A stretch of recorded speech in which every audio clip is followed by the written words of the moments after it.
We're going to do a quick episode of Classic Comics, and I'm just going to reveal all of my classic Uncanny X-Men comics from the 90s. I had quite the collection, man. I was a huge Marvel fanboy, and X-Men was my favorite. I loved Wolverine. I think I loved all the characters, but Gambit, Wolverine, Beast, Storm. I thought they were, just great. And love the stories as well, especially in the 90s, man. The artists were fantastic. The stories were great. And I just wanted to share these with everybody. I'm going to work backwards and just review the kind of the cover art. And the very last comic in my Uncanny X-Men collection is number 358. This is sometime in the 2000s for sure. You can see you got Bishop on the cover. Again, super powerful mutant. Next, we got Rogue on the cover of this one, 359. Oh, that's going the wrong direction. Okay, that's fine. We're going backwards. Actually, let's flip these and do the reveal the opposite way, shall we? Let's try this again. Boom. Here we go. Number 417. Again, not sure what year this is, but it's kind of cool cover. It has like a manga feel to it.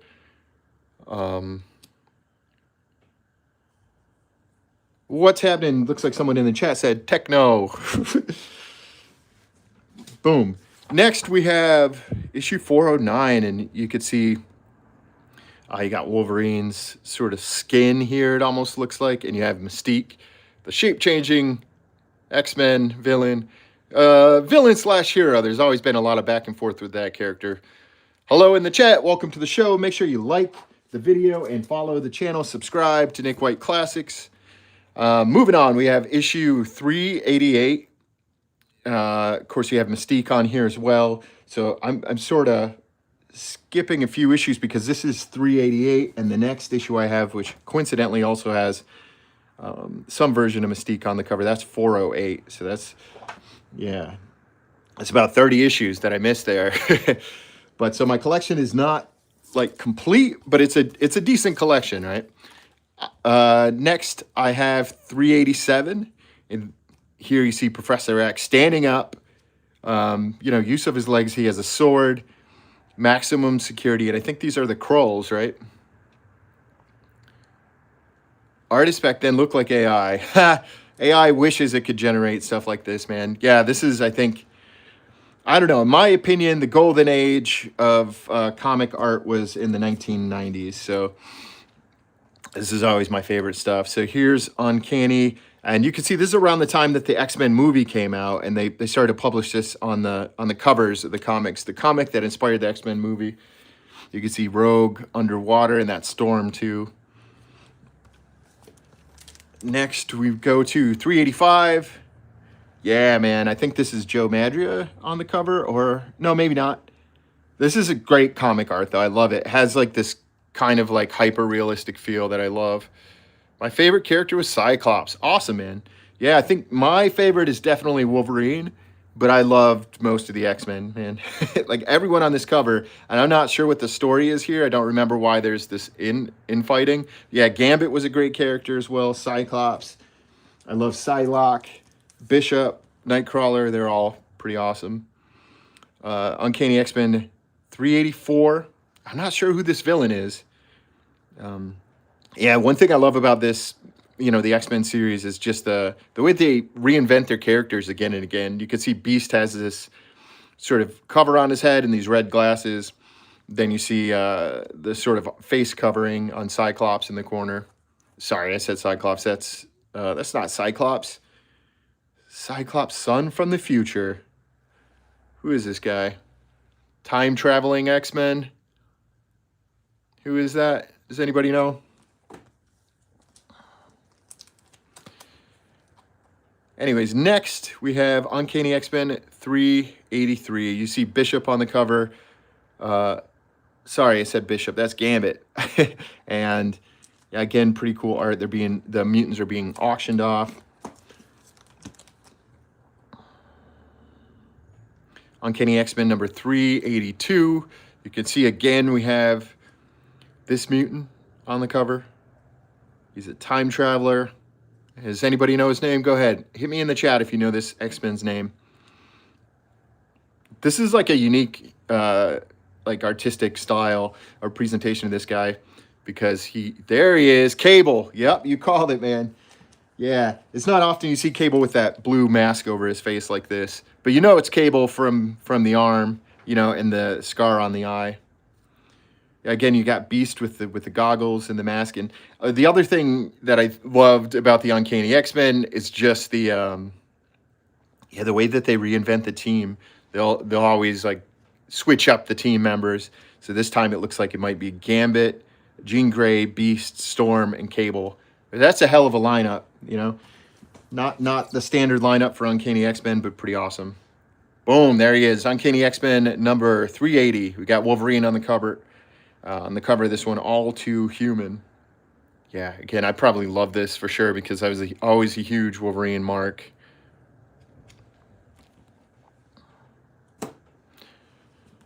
Thanks for the sub. Appreciate that.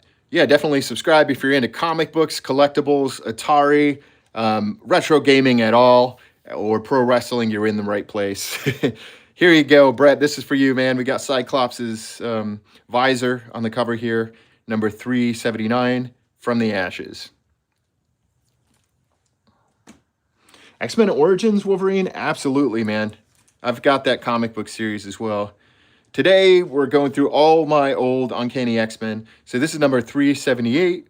This is great because they have the classic. Again, it comes down to, one of the things that I love about the Uncanny X-Men series is just the way they can reinvent the teams and the different costumes. And this is like the classic OG Uncanny X-Men costumes. So I love that cover. Ooh, okay, Uncanny X-Men 377. This is Apocalypse the 12. So the Age of Apocalypse is a storyline that I was just absolutely obsessed with in the 90s. And sooner or later, I'll go through and reveal all my comics there. But today, I just want to focus on Uncanny X-Men. Who would win? X-Men versus Justice League. You know who I'm going with, man. Although Justice League had a hell of a team, and they've had a lot of iterations of team members too, but I'm a Marvel fanboy. I'd definitely go with X-Men on that one. It'd be a good matchup, though. Sooner or later, X-Men and DC Universe's cinematic universe might see the dollar signs and make a film, X-Men versus Uncanny, versus Justice League. Here you go, X-Men 373, Brother versus Brother. This is Morrow. So this is brother versus brother for Morrow's life, and this is a character that came out in the 90s, and that's another thing that I loved about X-Men comics, just the way that they could just create new characters out of nowhere. Before you know it, it's like boom, here's a new character. She started off as a villain and then joined the team eventually. This is 372. X fans, you dare not miss this issue, The Shattering. So again, I don't remember the storyline unfortunately, but I do know that this is like, this is some of the best storylines in the 90s. Looks like Gorilla God King says as far as X-Men's go. Oh, yeah, cool. Forge, Bishop, and Aziels. Wait.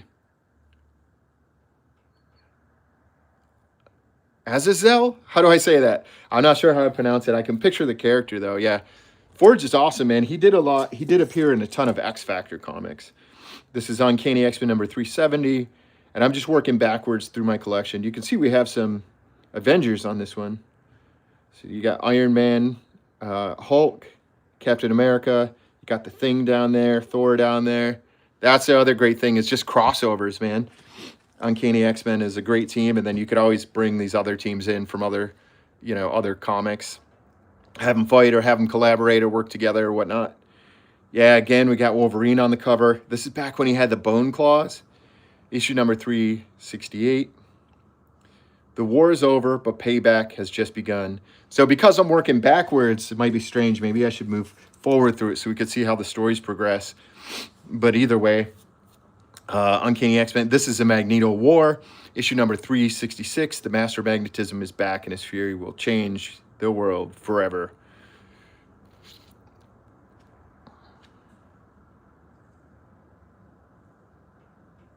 Ah, okay. It's Nightcrawler's father. Awesome.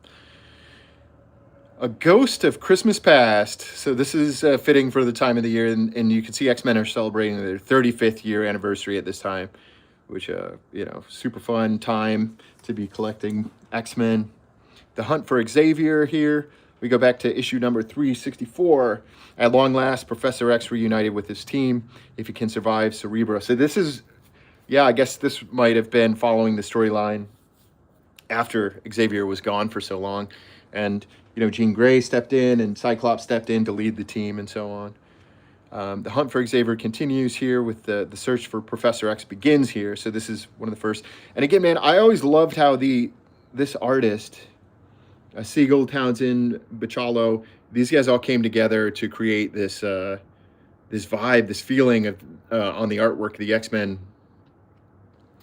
They feel kind of cartoony, but in the best way.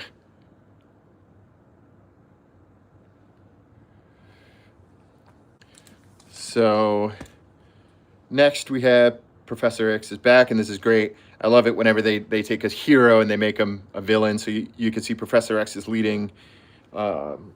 Is it the Brotherhood of Evil Mutants. So you have Toad, Blob. Oh, dude, what's that guy's name? Man, I have his first appearance, but I forget that character's name now. Yeah, I try to preserve my comics growing up. I inherited a ton of old, Conan comics as a kid. If anyone's a Gambit fan, this cover is freaking awesome. But yeah, I inherited a bunch of old comics from my dad, and he took care of them, so I made sure to take care of mine as well. So Uncanny X-Men number 360. You got Havoc on the cover, which is fun. No idea who that is. But yeah, this is like a classic rendering of Mystique. This is great. Who are they? What are they? Looks like a evil, gang of mutants. So here's an alternate cover of the same comic. This is also number 360, but you can see this as a foil cover. This is awesome, man. In the 90s, when I had or in the early 2000s, I guess, when I was working and had my own money to buy comics, I would buy alternate covers whenever possible. I wanted to buy the comic in order to complete my collection and continue reading the story. But then I was a sucker for alternate covers. So whenever they had a foil cover, man, I was all over that.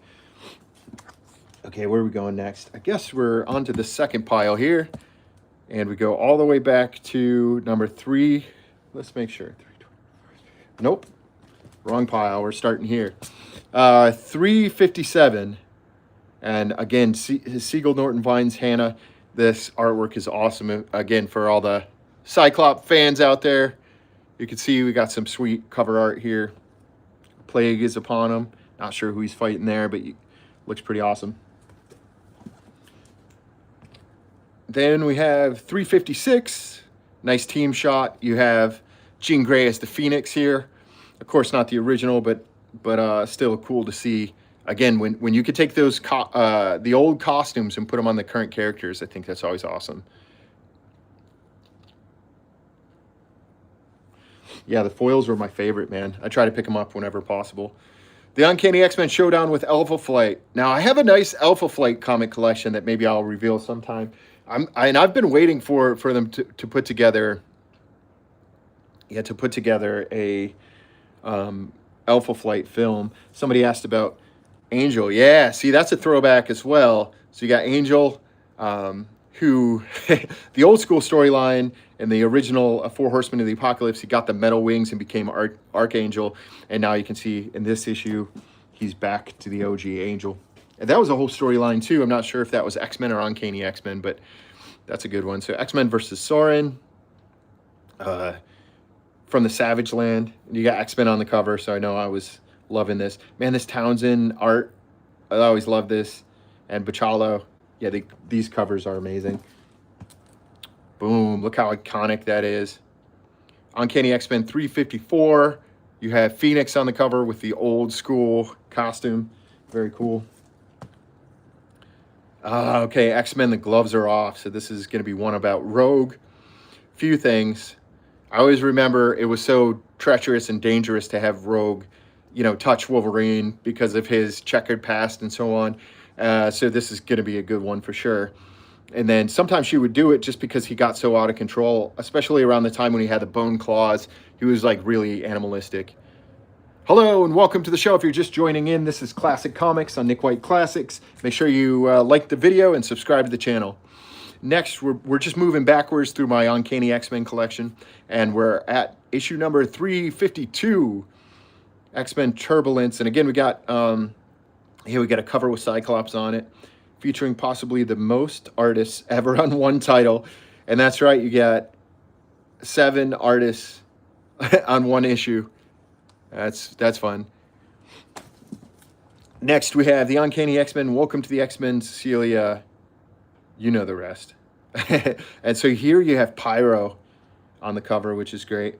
And sweet Majura, or Majura, however you say his name, man. The dude who signs it, Mad, who I think now Joe Madura is now the president of Marvel, right? But back in the day, he was just an artist, and he was my favorite comic artist in the 90s. Ooh, we got another foil cover for the 350th issue. And it's a great iconic cover for all the Gambit fans out there. Holding 3 cards. Gambit's greatest secret revealed, and some sins can never be forgiven. Again, this is Madry on the artwork. You can recognize his art right away, man. He's super talented, and again, just my favorite artist. Call him Maggot, and I believe this may possibly be the first appearance of Maggot, which is awesome. This guy had these robotic maggots that would just do his bidding and suck the energy out of other people. So I mentioned before, I love the X-Men series because they could introduce new characters at any time. They could just say like, oh, this dude is a mutant and he has this power. and they usually introduce them as villains, and then eventually they join the X-Men.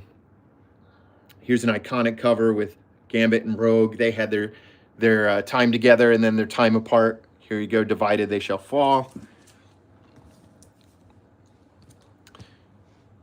Next we have 347, Gambit crushed.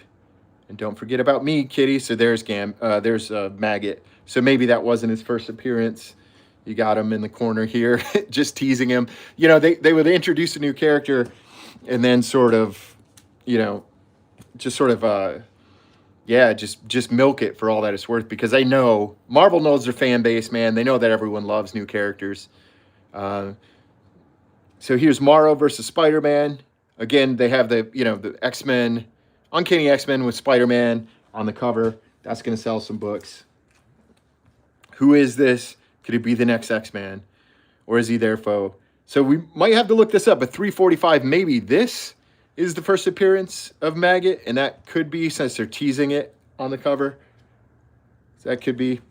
But yeah, you can see the maggots on his shoulders. I believe this is 345. And this is 1997 that this one came out. Oh, with Spider-Man. A ton. Again, look at this great Madrigal artwork. I love it. You got Beast with the glasses. This is when he was super smart. Bishop, man. Bishop's a beast back there. This is, I think, when Magneto was a good guy on the team. All right. What else we got? 343. Oh, the Phalanx. Give me a break, man. So this is the revisiting of the Phalanx. The original Phalanx saga is much older. Megatron. Okay. I'm not sure exactly what that is. Today I'm reviewing all my Uncanny X-Men comics. I had a pretty nice run of Uncanny. This is issue number 343. Looks like they're revisiting the Phalanx. And that original OG story is like a virus that only affected mutants. Here you got Magneto as a hero. I loved it when he had his helmet off. He was a good guy. Yeah, okay. See, that's what's up. Yeah, Maggot was one of my favorite comic characters back in the day, especially because he was, first time I ever saw him on a page, he was drawn by Madria, who's my favorite Marvel artist. So here you see Cannonball. You know, he's classic X-Men character. He was in Generation X and a lot of other X teams over the years. Alone against the power of Gladiator. Yeah, he's a beast. He's like the Superman of the Marvel Universe. 340, A Son's Pain, winner of 5 Wizard 1996 Fan Awards. So the Uncanny X-Men was huge in the 90s, man, which is part of the reason that I was such a fan. It was just super popular. Uncanny X-Men number 339, Brother versus Brother. So this is Havoc versus Cyclops. This is a great cover, super iconic. Angel Reborn. So this is I think the storyline where Archangel got his feather wings back. This is issue 338, and we're into 1996. Moving backwards along the Uncanny X-Men collection. Heroes Reborn update inside. So this is issue number 337. Just based on that, Heroes Reborn is when, Cyclops does have a brother, Havoc. His powers were always awesome. But yeah, Uncanny 337, Heroes Reborn. This is when the primary superheroes in the Marvel Universe, like I'm saying, the key iconic figures like Captain America, Iron Man, the main dudes, like all of the Avengers, like died, and then they were reborn and recreated. They came from a different universe back into the main universe, and so they tied in all their comic lines to have this huge, like, company-wide series. Man, Onslaught Phase 2. Onslaught is in my top 5 storyline, X-Men stories of all time. This is the storyline that starts, and it's weird to work backwards through this, but the Onslaught storyline spanned a bunch of different comics, and this is where Onslaught was born from a battle between Xavier and Magneto, like the ultimate battle. And this villain was born that, destroyed the entire universe and created the Age of was that around the time that the Age of Apocalypse came? But either way, man, they Onslaught destroyed the entire Marvel universe when it comes to the X-Men. So I'm having trouble remembering the exact details. I'd have to go back and reread. Onslaught update inside. So you can see that was a huge storyline. And just check out this artwork, man. Classic Madria, Jean Grey, Gambit, Bishop on the cover. The unstoppable return of Juggernaut. Now, Juggernaut is, I don't know if anybody out there knows this, Juggernaut is Professor Xavier's brother. Is it stepbrother, half-brother, something like that. And so you think based on the cover he's there to fight, but he's actually there to warn Xavier about Onslaught, because even the villains in the Marvel Universe were terrified of Onslaught. Next, you have Gambit and Jean Grey on the cover here. Uncanny X-Men, Beware the Hand of Ozymandias. Sure, I pronounced that wrong, but that's kind of a cool cover. Yeah, man, that's one of the things that I love about the X-Men is just you can look at all their different, over the years, they've had so many different costumes, so many different team lineups and that kind of thing. Iceman versus Generation X's White Queen, enough said. I loved when they drew Iceman with all this extra ice on his arms and back. It just added more personality and more like depth and darkness to the character. It was super fun read. Oh, somebody mentioned the Wolverine costume, and because I'm such a Wolverine mark, I got to go back.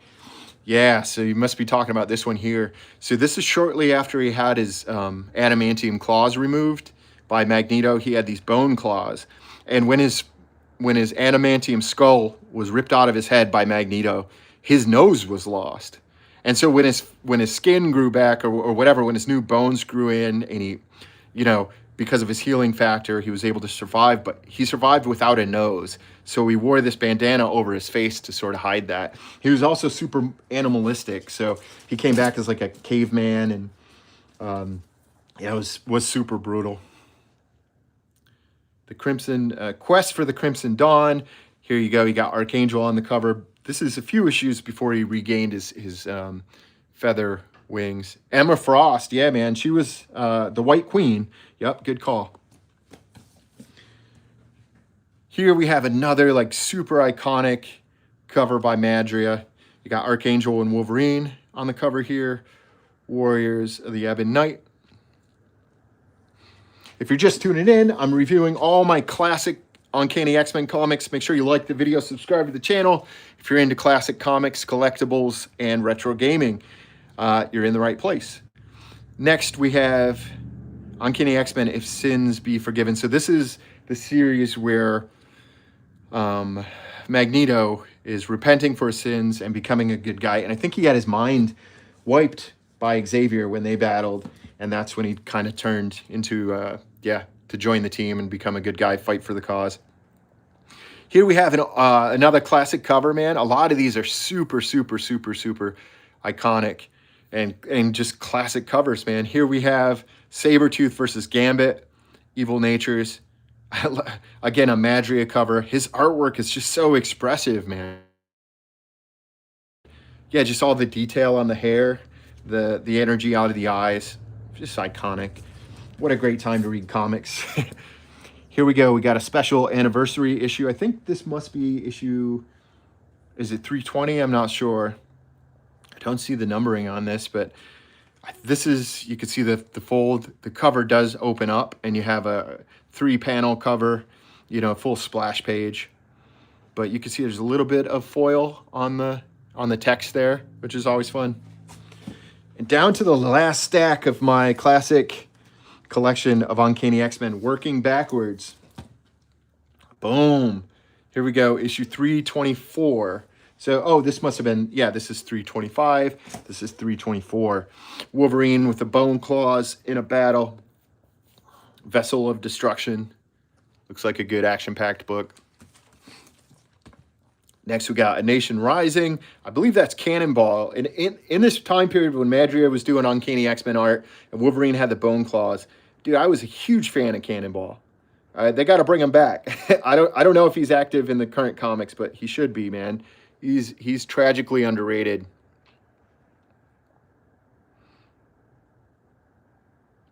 Exactly. Yeah, for sure, man. Just great artwork. Who Stopped the Juggernaut? So you can see Juggernaut's down. You got Psylocke, Beast, and Bishop. I think Who Stopped the Juggernaut. And so I only know this because I read the storyline. And when and in retrospect, we know this. But at the time when this comic came out, you had no idea who took the Juggernaut out. The X-Men find him beaten up. And it turns out it was none other than Onslaught that beat him down. So yeah, just a little comic history. Here we got Cable on the cover, Uncanny X-Men. He's got the classic look about him here.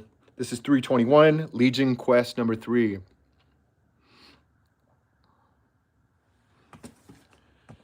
Quest number 2. I don't know if I missed an issue here. Let's see, is this? This is 320, so I missed 321. So the Legion Quest number 2 is gone. So I think didn't they make a TV series about Legion, who is, Legion is Xavier's son, and he has all these powers. So this is, I think, around 1995 when the story was first published. Another iconic cover with Psylocke and Archangel. They always had this tragic love story. This is 319. Next we have 318. Jubilee on the cover. And this is, she was very much, had her angsty teenage period. And I believe that this is, that's what was going on in this comic. The bandana costume, yeah, man, good times. And here it is, 317, the Phalanx Covenant.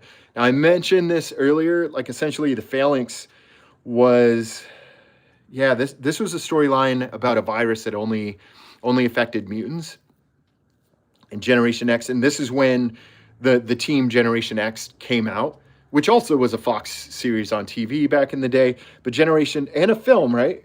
I believe they made a movie out of Generation X like a decade later, but they introduced all these new characters during this storyline that I grew to love. Here's an issue earlier. So during this entire series, they had these foil covers, and it extended beyond Uncanny X-Men into all kinds of different Marvel comics. Yeah, the live action show, remember that? But yeah, the Phalanx, it was one of those storylines that went across like all different Marvel comics, like all the titles that had mutants in it. X-Force, X-Factor, etc. And they launched this new series for Generation X. Going back to 315, Judgment at Avalon. I don't remember the storyline much. It's cool cover art for sure. Yeah, early Frost. This is where I think they first introduced the evolution of the X-Men, Iceman character. This is where he grew that additional dimension, you know, as far as like all all good characters in the X-Men have this like this light versus darkness storyline about them where they had this internal struggle that they're battling. This is Iceman's time to shine. I love that story. It made me really care about that character. Storm, Yukio, at the mercy of Phalanx. So this is when, not only the character Phalanx, but the Phalanx virus was taken over. So that story continues. To Stalk a Sabretooth, another great battle, action-packed cover. You got Bishop versus Sabretooth. Action-packed cover, man. Man, this is Olvi. This is great cover. Look at those hash mark. Oh, man, what's this artist's name? Need to know. I love this artwork. This is super iconic, man. Great cover there. Next, we have 305. Not sure what's going on, but it looks like her hand is transforming into wrap there, paper. You got Bishop holding her back. The M on Bishop's eye stands for mutant. I'm sure everybody knew that, but just in case you didn't, that's what it is. Next, we have Fatal Attractions, an offer of salvation, a betrayal, most bitter. I have it in this sleeve. Because with this kind of sleeve, it didn't need a hard backing. And here you can see, man, you got all the X characters from every different title together to fight Magneto. This was a huge storyline. Fatal Attractions is the storyline when Wolverine lost his adamantium claws. And Xavier stepped up because Magneto was kicking all the mutants' ass. He stepped up and basically removed all of Magneto's memories and wiped his mind clean, which was a brutal battle that created the character Onslaught. But this is where, I don't know about this issue, but definitely in this storyline, this is where Wolverine lost his adamantium claws. So you can see he still has the metal claws here. And at this point, we've never seen his bone claws. That's what I was trying to see. You got Magneto in the foil card there. Here we go, 303. If you read only one X title this month, this issue must be it. This is, again, I'm not sure why she's crying, but I know they humanized Jubilee around that time. Issue 300, 30 Years of X-Men. This is from 1993. Has a badass foil cover with the X's on it. And, I appreciate that you appreciate it, Brett. Thanks for tuning in and supporting the live streams, man. I really appreciate it. If you're new to the channel, make sure you subscribe. We're trying to get more viewers and more subscribers, and so that we can create more content for the channel. So next we have issue 299, Players and Pawns. Again, we got that shading, that crosshatch shading that I love. Okay, so now we're getting, 1993. This is quite a long time ago. Over 30 years ago, right? So Uncanny X-Men, Acolytes return. Yeah, this is a good storyline. Got Bishop on the cover there. Songs End, Uncanny X-Men. I want to say, I'm not sure who that was, man. This is a long time ago when I read this book. 291. So this is like early for me, 1992. So this is like, we're getting to the point where I wasn't collecting comics every single week, just whenever I was lucky enough to, to earn some allowance from my parents or whatever. I would walk up to the comic shop at that time it was called Number One Comics in Bay City, Michigan. Next we have 285. See, some of these issues I bought as back issues just to collect, complete my runs that I was collecting, and then also just read up on the stories. Bishop's mullet. Love it. Yeah, for sure, man. You can tell it's a 90s issue, right?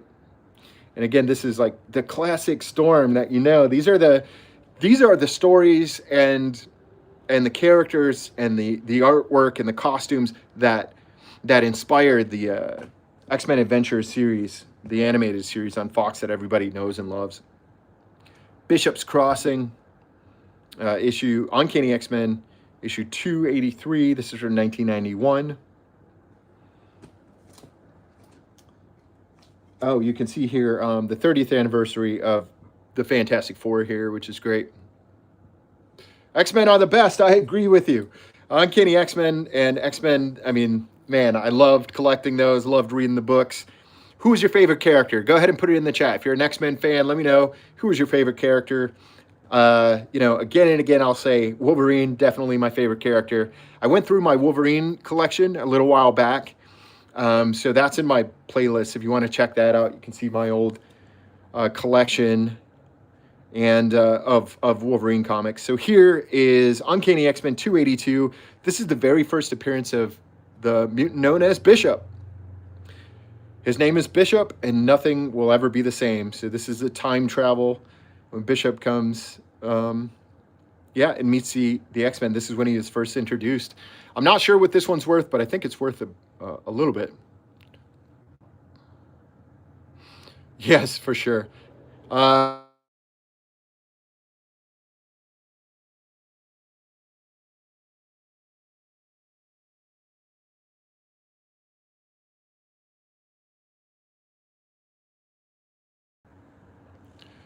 Are we back live? Someone in the chat verify. I got a call. Sweet. Someone in the chat has issue number 281.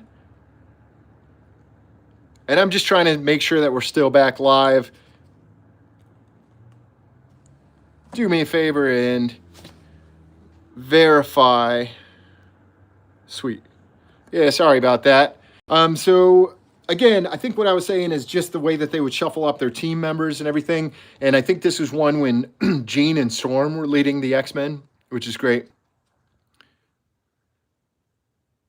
Do you remember the Phantom? I'm not sure. Was he in X-Men? I'm not sure that I remember him.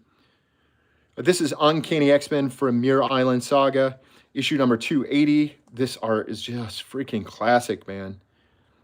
Look at Wolverine with that hair. Check out that hair on Wolverine. And if you're a Cyclops fan, this is where, to me, he really shined. You know, he became like a super badass.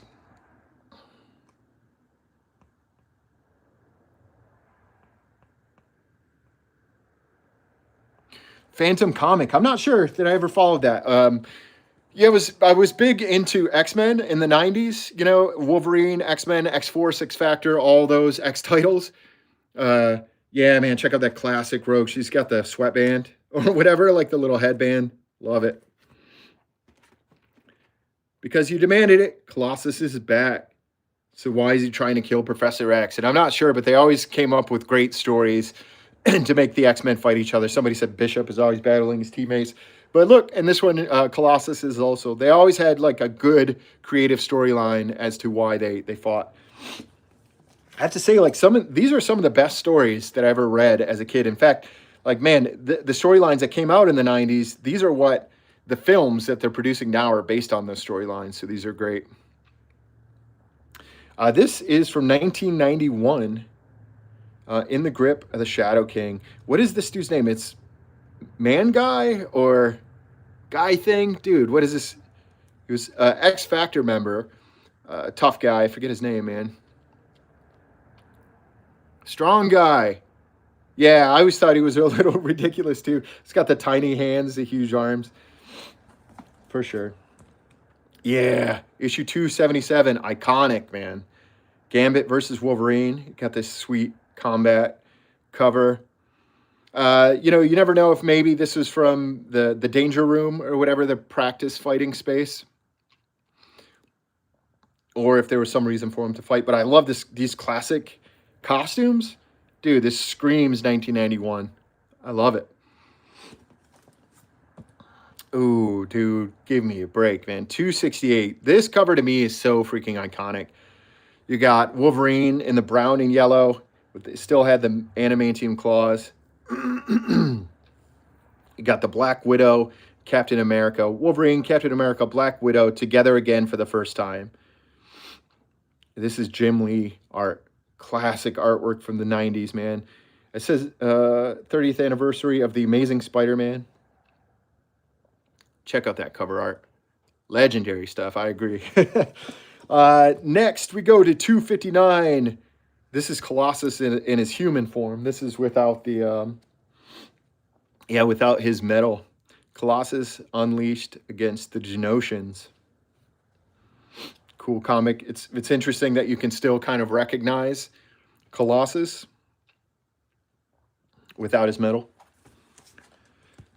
Next, we have issue 249, and here you have Havoc. Now, Havoc started off as a villain, right? That's how he was introduced to the Marvel world.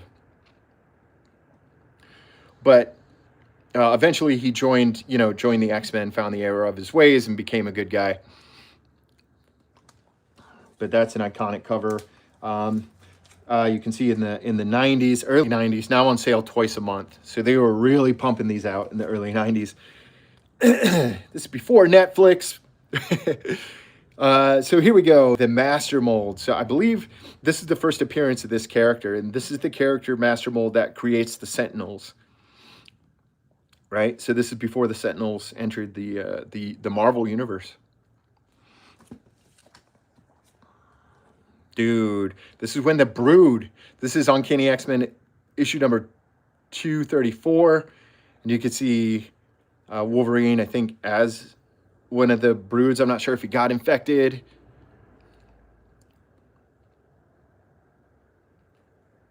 Let's see. That's a great question. Colossus siblings, which remind me who they are. Siblings. You have to remind me who his siblings are. I forget. Yeah, so here's a Brood, and here's Colossus on the cover. Here you can see they're really pushing now on sale twice a month.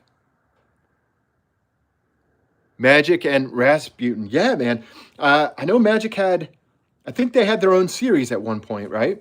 I definitely had a few of those comics. I'm sure that they appeared somewhere. Okay. Check this one out, man.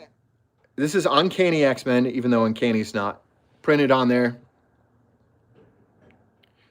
This is number 205, and this is the first time that we ever learned about the origin story of Weapon X and Wolverine gaining the adamantium and being operated on and becoming like the spy for the government. This is the first time this ever appeared in ink. This is when that storyline that we all know and love from Marvel Comics was first published. Comics were 75 cents back then. Next, we have issue 201. So now we're getting sparse, man. This is coming back to the very beginning of my Uncanny X-Men collection. We got some classic cover here. Who will lead the team? It looks like Storm. This is the punk rock Storm with the mohawk and the leather jacket, facing off against Cyclops. Again, awesome, amazing artwork, man. Yeah, Punk Storm was the shit. This stuff was so inspiring for me, man. It made me want to tell stories. It made me want to draw comics. And we only have 2 comics left. So if you're just tuning in, make sure you like the video, subscribe to the channel. Nick White Classics, we're all about retro gaming, classic content, comic books, pro wrestling, and the like. So if you're into that kind of stuff, retro culture, you're in the right place. Next, we have Uncanny X-Men issue number 200. Excuse me. This is a double-size issue. I believe that's Magneto. Got the old school Rogue. Check that out. How throwback is that? And this issue was $125. It was double price because it's a double-size issue. I believe that's Miss Marvel over here. This may be... Oh, no, she has the white streak in her hair. Look at that classic Cyclops, classic Wolverine in his brown and yellow suit. Yeah, this is around that time, the House of M. Yeah, this is classic comic. Love it. Issue number 200. And my final Uncanny X-Men comic that I have in my collection. Uncanny X-Men issue number 156. you can see this team, the Starjammers, and I believe that this is the first appearance of that team. Not super familiar with them, but look at this. To me, is the most classic Storm costume ever. You know, like I had even had a action figure of her with that costume. Also had an action figure of Cyclops with that costume. And this is the Starjammers.